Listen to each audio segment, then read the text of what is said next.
केबे रजरे एमती मांडिया करंजी पिठा बनईचंती? इटा तो ग्यारंटी जदि आपण थरे बनेबे तले बारंबार बनैया पाई की इच्छा करेंगे कारण ए पिठाटी बहुत ही टेस्टी लगी थाए।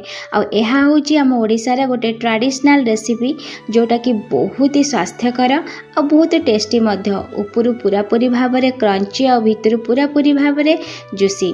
आगु को रज आछि आपण माने रजरे कौन पिठा बनाउछंती मते कमेंट बॉक्स रे कमेंट करके निहाती जणेबे। तो चलतु एथर रजरे मु आपण मानो पई नै आछि मांडिया करंजी पिठार रेसिपी।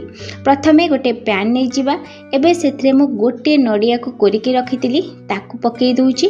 नडिया कोरा को टिके हल्का बादामी कलर हवा जाय टे भाजी नबा जेमति गोटे नडियार बहुत भलो स्मेल आसे सेही भली भाबरे। सेही टाइम रे एठी मु गोटे कप मापर चीनी ऐड कर नउची। आपण चाहिले गुड़ मध्य ऐड कर परिबे जेहेतु मांडियार कलर टिके ब्राउनिश टाइप रो थाए तो टिके चीनी ऐड कर देले कलर मध्य भल देखा जाए। आ गुड़ ऐड करने द्वारा कलर्स पूरा मिसी जाए तो सेटा आपण को ऊपर डिपेंड करे आपण गुड़ रे करंतु किंबा चीनी रे करंतु। चीनी मेल्ट हो गला परे एबे सेतरे गुजराती आ गोलमरिच गुंड को पकेगी आउ टिके भल भाव में आम यहाँ कुक करनबा। तापर यहाँ को ठंडा हवा पाई की छाड़ी दबा। एठी तो पूरा प्रस्तुत हो गला। एबे चलंतु करंजी पिठा पाई कि आमे गोटे डो प्रस्तुत करदेवा। सेथिपाई मोटी गोटे कप मापर मांडिया सहित गोटे कप मापर अटा नहीं जाइए।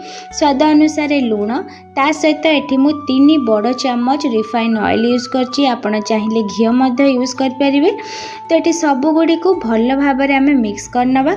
एबे एथिरे मु आउ टिके फ्लेवर पाई कि एठी मु जुआनी ऐड करनोची। जुआनी को टिके हाथ रे दଳି देई पकई देबा। एबे सब गुड़ी को भल भाव में मिक्स करनबा। आ हाथ रे मुठे धर देबे जेमति लागिबो पूरा गोटे मुठा हो जाउथिबो तले जानथिबे आपनका तेलर क्वांटिटी ठीक अच्छी। तो यही भली भाव में सब गुड़ी को मिक्स कर सारा पर अल्प अल्प हल्का उषुम पानी यूज करेंगे। बेसी गरम पानी करेंगे भी कि डायरेक्ट सांगे सांगे अधिका पानी मध्य देबेनी। हाथ रे जस्ट हल्का हल्का उषुम पानी नहीं कि डफटी बनइबे जेमति टिके सॉफ्ट रहइबो आ बेसी पानिया मध्य हबनी। जेमती आम अटा चकुटू से भाव में देखु केते जल्दी डफटी आमर एठी रेडी हो गला। तो एबे यहाँ को मु एई भाव में चकटी दौची आ ताको गोटे ओदा कपड़ा रे 15 मिनिट जाए छाड़ी दौची जमती से भल भाव में टिके सेट हो जीव। 15 मिनिट पर छोट छोट गुला करदे आपण ऊपर डिपेंड करे आपण छोट बड़ साइज जमती भी करंतु। तो एठी मु हल्का टिके तेल लगे देकी आको आमे हल्का भाव में प्रेस करके बेलिया कारण जेहेतु मांडिया अच्छी टिके फाटी जीवार चांस थाए। तो हल्का हल्का बेलिले किछि भी फाटिबनी। आ केते देखुथिबे फिनिशिंग ता बहुत ही बढ़िया है। तो एई भल जते मेजरमेंट हिसाब रे करिवे ना तो करंजी पिठा बहुत ही बढ़िया बनथाए। तो ये देखिपारती करंजी पिठा बनवाई कि आम गोटे सेप दरकार।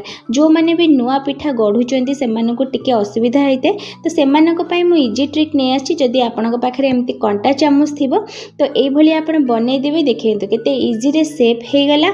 आ किसी कष्ट कम करने को भी पड़लानी आ बहुत जल्दी जल्दी सेप गुड़िक रेडी हो जाए। तो ये भाव में सबू पिठा गुड़िक मु गढ़ी नहीं देखिपारे। एबे चलतु कढ़ई रे तेल गरम करनवा। तेल गरम हो गला परे मीडियम फ्लेम को नहीं जावा आ पिठा गुड़ी को यही भली भाव रखी नवा। पिठा गुड़ी को सांगे सांगे लेउटिबेनी जेहेतु मांडिया टिके सॉफ्ट थाए। गोटे साइड हो गला परे जाइए हल्के की उल्टे देबे कारण धीरे धीरे यहाँ को कुक कले यार कलर बहुत भल आसी थाए आ पूरा क्रंची होता है क्रिस्पी होता है जोटा खायापाई कि बहुत ही बढ़िया लगता है। ये पिठा को जदि आप गोटे कि 2 दिन मध्य बाहर रखिदेवे सेमती ही रही सेमती ही क्रंची थी किसी भी नरम भी हेनी आ बहुत ही टेस्टी लगी थाए। तो यही भली भाव में पिठा गुड़ी को आम छाणीदबा। देखिपे कलर जेहेतु मांडियार कलर टिके सेमती भी ब्राउन थाए तो आपड़ सब लो टू मीडियम फ्लेम रे छाणीबे। एका बेले के हाई फ्लेम करदेवेनी नले कुक तो हो किंतु भीतर सेमती नरम होगी थिबो। तो यही भाव में पिठा गुड़ी को छाणिया पाई के 7 ରୁ 8 मिनिट टाइम लगी थाए। देखिपारे पिठार कलर केते सुंदर आछि। तो यही प्रोसेस रे आमे सब पिठा गुड़ी को छाणिकी रखिनबा।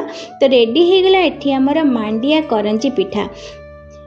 तो यही रेसिपी को आपण मैंने घरे निश्चय ट्राई करंतु आउ केमती लागिला मते कमेंट बॉक्स रे कमेंट करके निहाती जणेबे।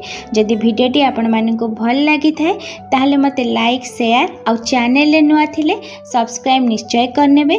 मोर पेज को फॉलो निश्चय करनेबे जहा द्वारा कि नुआ नुआ रेसिपी रो नोटिफिकेशन आपण मानक पाखरे पहुंची जिवो। आउ एथर रजरे आपणक प्रिय पिठा कोन आ आपण माने की पिठा बनाउछेंदी मते कमेंट निश्चय पिन करेबे। तो रहुची पुणी देखा नेक्स्ट वीडियो रे। Bye bye.